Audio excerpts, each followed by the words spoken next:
നിയമത്തിൽ നിർദ്ദേശിച്ചിരിക്കുന്ന ഭേദഗതികൾ നടപ്പിലാക്കുന്നതോടെ കേരളത്തിൽ ലക്ഷക്കണക്കിന് ആളുകൾ പദ്ധതിക്ക് പുറത്താകുമെന്ന വിലയിരുത്തലാണ് ഇപ്പോൾ ഉയരുന്നത്. നിലവിൽ പദ്ധതിയിൽ അംഗങ്ങളായ 22 ലക്ഷം പേരിൽ പകുതിയിലധികം പേർക്ക് തൊഴിലുറപ്പ് നഷ്ടമാകാൻ സാധ്യതയുണ്ട്.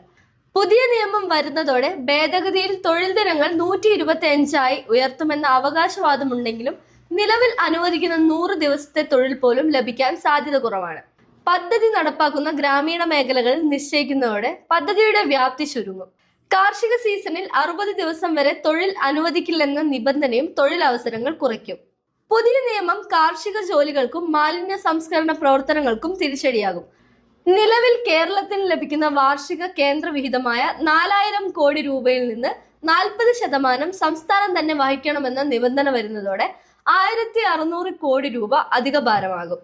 വേതനം വൈകിയാലും തൊഴിലില്ലെങ്കിൽ നൽകേണ്ട അലവൻസും സംസ്ഥാനത്തിന്റെ ബാധ്യതയായേക്കും. ഇതുപോലുള്ള ഇൻഫോർമേറ്റീവ് വീഡിയോസിനായി ചാനൽ സബ്സ്ക്രൈബ് ചെയ്തോളൂ.